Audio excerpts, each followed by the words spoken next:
Okay, नमस्कार मित्रांनो. नवीन एका लर्निंग व्हिडिओमध्ये आपल्या सर्वांचं स्वागत आहे. तर या व्हिडिओमध्ये आपण पाहणार आहोत, की आपण सकाळी YouTube लाईव्हला आपण जॉइन झालो होतो. तेव्हा आपण प्लॅन एक्झिक्यूट केला होता आणि आपलं एनालिसिस काय होतं आणि मार्केटची रिएक्शन काय होती आपल्या एनालिसिस केल्यानंतर. आणि मी काय ट्रेड केलेलं आहे ॲज पर माझ्या लॉजिकनुसार किंवा माझ्या एनालिसिसनुसार ते पण मी तुम्हाला डिस्कस करणार आहे. तर हा व्हिडिओ पूर्णपणे नॉलेज हेवी होणार आहे. तर या व्हिडिओला तुम्ही शेवटपर्यंत नक्की पहा, जेणेकरून तुम्हाला नेक्स्ट फ्युचरमध्ये किंवा असे इव्हेंट काय असेल तर मार्केटमधून कसं सर्व्हाइव्ह करायचं, आपल्या कॅपिटलला कसं प्रोटेक्शन करायचं, या गोष्टी तुम्हाला समजून जातील. तर करूया व्हिडिओला सुरुवात. जसं की मार्केटमध्ये आपण अनालिसिस केलं होतं की मार्केट पूर्णपणे रेंजमध्ये 3-4 दिवसापासून मार्केट रेंजमध्ये आहे आणि मार्केट आज एका साईडला ब्रेकआउट किंवा ब्रेकडाऊन द्यायच्या तयारीत आहे. तर मार्केट गॅप अप ओपन झाल्यामुळे आपण काय केलं होतं, पूर्णपणे अपसाईडचा प्लॅन केलेला होता आणि मार्केटने अपसाईडला ब्रेकआउट पण दिले होते. परंतु आरबीआयची न्यूज असल्यामुळे मार्केटमध्ये काय झालेलं आहे की पूर्णपणे डाऊनफॉल आलेला आहे. याचं रिझन आता काही असू शकते किंवा ही आरबीआयची जी पॉलिसी आहे ती मार्केटला आवडली नसेल किंवा त्याचा निगेटिव्ह इम्पॅक्ट काहीतरी बँकिंग सेक्टरवर होत असेल. त्याच्यामुळं आपण बाकीचा एवढा विचार करण्याची काय आवश्यकता नसते. जो काही इम्पॅक्ट असेल तो आपल्याला प्राइसमध्ये इथे दिसून येतो. जशी की ही मोठी कॅन्डल ज्यावेळेस बनली त्यावेळेस आपण समजून घ्यायला पाहिजे की मार्केटमध्ये काहीतरी निगेटिव्ह झालेला आहे आणि आपण आपली पोझिशन कट करायला पाहिजे. तर या गोष्टी काय होतात की एक्सपिरियन्सनुसार या गोष्टी आपल्याला आपल्या माइंडमध्ये येत जातात. परंतु आपण आपल्या हातात ज्यावेळेस आपली इथे एंट्री झाली त्यावेळेस आपला स्टॉप लॉस इथं होता. स्टॉप लॉसला आपण स्टॉप लॉस देऊन आपण बाहेर निघू शकत होतो. जर ज्यांनी हा स्टॉप लॉस देऊन इथं बाहेर निघले ते वेल अँड गुड. परंतु जे लोक इथं होपमध्ये बसले मार्केट रिकव्हर करेल, आज मार्केट वरती ब्रेकआउट देईल, तर ते 100% फसलेले असणार. तुम्ही कमेंट बॉक्समध्ये मला नक्की सांगा की तुमचा प्रॉफिट अँड लॉस आजचा काय आहे. आणखी एक गोष्ट आपण डिस्कस केली होती की जर आपण मार्केट जर डाऊन साईडला जर ब्रेकडाऊन देत असेल तर आपण काय करायचं. जसं की आपण डिस्कस केलं होतं की मार्केट गॅप अप ओपन झाल्यामुळे अपसाईडची 80% प्रोबॅबिलिटी होती आणि 20% प्रोबॅबिलिटी डाऊन साईडची होती. ओके, तर या प्रोबॅबिलिटीनुसार आपण काय केलं होतं की 20% डाऊन साईडला प्रोबॅबिलिटी असल्यामुळे आपण 50% क्वांटिटी फक्त आपण इथे एक्झिक्यूट करणार होतो. ज्यांनी एक्झिक्यूट केली असेल त्यांचं प्रॉफिटमध्ये पोझिशन निघाली असेल, नो डाऊट. परंतु मला नाही वाटत की इथं पूर्ण डायरेक्ट मार्केट फ्लोमध्ये आलेलं आहे आणि कोणी पोझिशन ऍक्टिव्हेट केली असावी, मला नाही वाटत. कारण की जरी पोझिशन ऍक्टिव्हेट केली असली तरी ऑप्शन बाईंग मध्ये तर नक्कीच लॉस झालेला असणार, कारण की पूर्णपणे नंतर मार्केट साईडवेज गेलेला आहे. इथं पूर्ण त्याचा प्रीमियमचा डिके झालेला असणार. तर आता पाहूया की मी कशा प्रकारे मार्केटमध्ये आज ट्रेड केलेला आहे. तर तुम्हाला माहित आहे की मी मार्केटमध्ये ज्या दिवशी ज्या इंडेक्सची एक्सपायरी असते त्या दिवशी त्या इंडेक्समध्ये ट्रेड करतो. तर आज गुरुवार आहे, आज निफ्टीची एक्सपायरी होती. तर निफ्टीच्या एक्सपायरीमध्ये मी आज ट्रेड केलेला आहे. तर बघूया निफ्टीचं माझं अनालिसिस काय होतं आणि कशा प्रकारे मी ट्रेड केलेला आहे.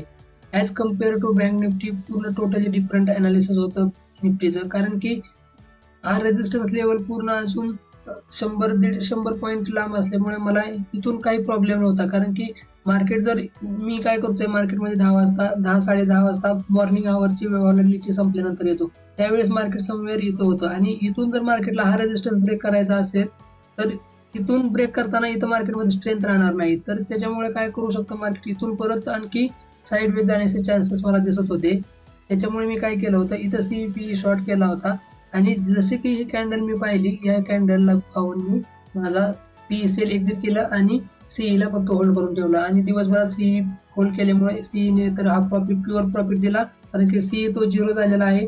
आणि त्याच्यानंतर 10:30 नंतर पूर्ण मार्केट माझ्या एका इम्पॉर्टंट सपोर्ट लेवलला आलेला आहे. तर मी सांगतो तुम्हाला की माझा दुसरा ट्रेड एक्झॅक्टली कुठे एक्झिक्यूट झाला आणि त्याच्या पाठीमागचं लॉजिक काय होतं. जसं की तुम्हाला आधीच मी सांगितलं होतं की मार्केट जर एवढ्या लांबून ट्राय करत असेल इम्पॉर्टंट लेवल ब्रेक करायचा तर मार्केट 20% टाइम फक्त सक्सेस होतं, 80% टाइम फेल होतं. मग ह्या 80% टाइम फेल होतं याचाच फायदा घेत मी काय केलं, माझा व्ह्यू बनला की मार्केट इथून पुन्हा साईडवेज जाऊ शकतं आणि इथंच कुठेतरी क्लोज देईल अशी माझी अपेक्षा होती. तर एक्झॅक्टली तसंच मार्केटमध्ये झालेलं आहे. तर ही पोझिशन मी इथं एक्झिक्यूट केल्यानंतर 21,750 आय थिंक 21,750चा CE आणि PE मी शॉर्ट केला होता आणि या पॉईंट पर्यंत जाईपर्यंत पुन्हा मार्केट इथं गेलं होतं, इथं साईडवेज गेलं. या पॉईंट पर्यंत येतो मला अराउंड 22,000चा प्रॉफिट दाखवत होतं. परंतु मार्केटमध्ये पुन्हा एक रेड कॅन्डल बनली परंतु मी माझा स्टॉप लॉस इथं 700च्या खाली जर क्लोजिंग दिलं मार्केटने तर मी एक्झिट करणार होतो. परंतु काय झालं, मार्केटने पुन्हा एक तिथं hammer type candle, green candle बनवली. पण जसं की या कॅन्डलचा लो ब्रेक झाला की इथं मी माझी पोझिशन एक्झिट केलेली आहे. थोडा चार्ट मोठा करून तुम्हाला दाखवतो मी. हा हॅमर बनला तोपर्यंत मी कॉन्फिडेंटली बसलेलो होतो. परंतु जसं की ही रेड कॅन्डल बनली आणि ही रेड कॅन्डल या हॅमरच्या खाली 50% क्रॉस करून गेली की त्यावेळेस मी माझी पोझिशन एक्झिट केली.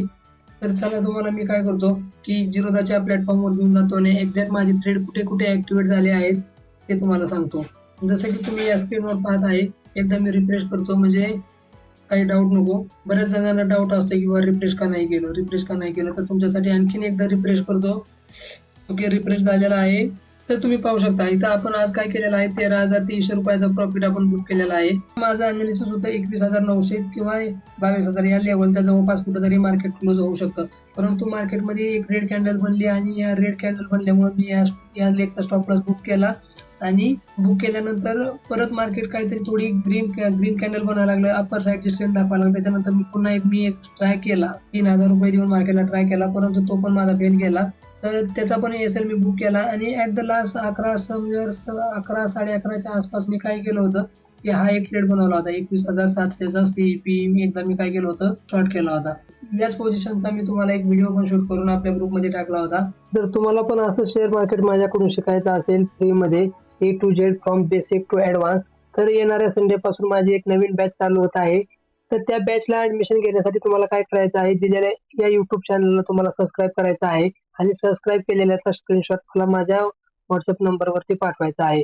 आय होप तुम्हाला हा व्हिडिओ आवडला असेल. आवडला असल्यास व्हिडिओला नक्की लाईक करा, शेअर करा, सबस्क्राईब करा. भेटूया पुन्हा एकदा अशाच एका नव्या व्हिडिओमध्ये. Till the time, bye bye, take care.